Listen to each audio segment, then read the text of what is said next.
हर दिन एक भिखारी दरवाजे के पास आकर भीख मांगता था और घर का मालिक हमेशा घर के बाहर आते ही उसे देखकर फिर जाया करता।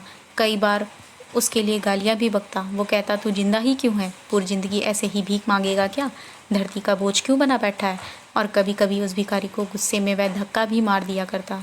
इतना कुछ हो जाने के बावजूद अधिकारी के मुंह से सिर्फ यही निकलता कि भगवान भगवान तुम्हारे पापों को माफ़ करे। एक बार सेठ को धंधे में बड़ा नुकसान होने की खबर मिली। सेठ बहुत परेशान था कि तभी उसके दरवाजे पर वही भिखारी आया। गुस्से में अपना आपा खोते हुए सेठ ने उस भिखारी को पत्थर दे मारा। पत्थर लगने के कारण भिखारी का सर फूट गया और उससे सर से खून बहने लगा। फिर भी दर्द से कराहते हुए भिखारी ने इतना ही कहा, भगवान तुम्हारे पाप को माफ़ करे। भिखारी वहाँ से चला गया। सेठ सोच में पड़ गए। भिखारी को पत्थर मारा, फिर भी उसने सिर्फ प्रार्थना की। सेठ का गुस्सा शांत हुआ, शेर का मन शांत हुआ। भिखारी का रहस्य जानने के लिए सेठ ने भिखारी का पीछा करना शुरू कर दिया। भिखारी जहाँ जहाँ जाता, सेठ उसके पीछे पीछे जाता। सेठ ने देखा कि कोई उसको खाना देता, कोई उसको मारता, कोई अपमानित करता तो कोई गाली देता।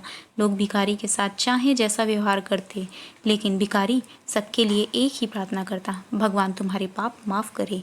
अब रात होने को आई थी। भिखारी अपने घर जाने के लिए लौटा। वो अपने घर पहुंच गया, लेकिन सेठ अब भी उसका पीछा कर ही रहा था। एक पुरानी टूटी हुई खटिया पर एक बूढ़ी औरत लेटी हुई थी। काफ़ी कमज़ोर और बीमार लग रही थी। वह भिखारी की पत्नी थी। अपने पति को वापस आता देख वह खाट से उठ खड़ी हुई। पत्नी ने अपने पति के भीख वाले कटोरे में देखा, उसमें सिर्फ आधी बासी रोटी थी। उसे देखकर वह बोली, आज बस इतना ही मिला? और हाँ, आपके सिर से खून निकल रहा है, ये चोट कैसे लगी? बूढ़ा भिखारी बोला, आज बस इतना ही मिला। किसी ने कुछ दिया, किसी ने दिया ही नहीं। सब ने गालियाँ दी और एक ने पत्थर भी फेंका, इसीलिए मेरा सर फट गया। एक गहरी ठंडी सांस लेकर बूढ़ा भिखारी फिर से बोला, यह मेरे पापों का फल है। तुम्हें याद है कुछ सालों पहले हम कितने अमीर थे?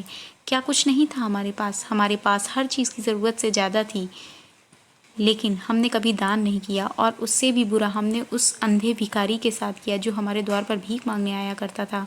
बूढ़ी पत्नी की आंखों में आंसू आ गए। वह बोली, हाँ, हम उस बेचारे अंधे के साथ बहुत बुरा करते थे, उसका अपमान करते थे, उसे खाने के लिए रोटी की जगह कागज़ दिया करते थे, उसका मजाक उड़ाया करते थे और कभी कभी मारा भी करते थे।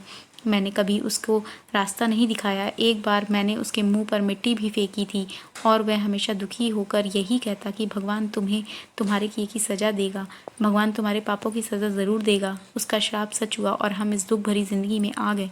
भिखारी बोला, हाँ, उसका श्राप सच हुआ, इसलिए मैं किसी को बद्दुआ नहीं देता, चाहे कोई मेरे साथ कैसा भी बर्ताव करे।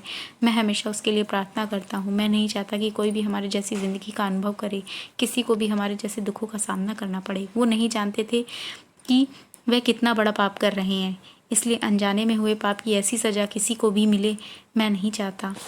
सेठ वहीं पर छुपकर सारी बातें सुन रहा था। अब उसे सब समझ में आ गया था। भिखारी और उसकी पत्नी ने वह आधी रोटी मिल बांट कर खाई और भगवान को धन्यवाद बोलकर सो गए।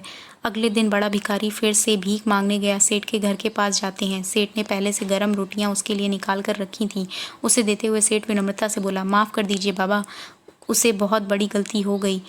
बूढ़ा भिखारी बोला, भगवान तेरा भला करे। इतना कहकर वह आगे निकल गया। इस कहानी से जो सीख लेने लायक है वह बड़ी ही सिंपल है कि आदमी चाहे किसी के बारे में बुरा कहे या भला कहे, लेकिन भगवान सिर्फ कर्म के हिसाब से उसे फल देता है। क्या हुआ अगर भगवान नहीं दिखता? लेकिन यह बात बिल्कुल सच है, उसके खाते में सबका हिसाब बहुत बहुत पक्का होता है।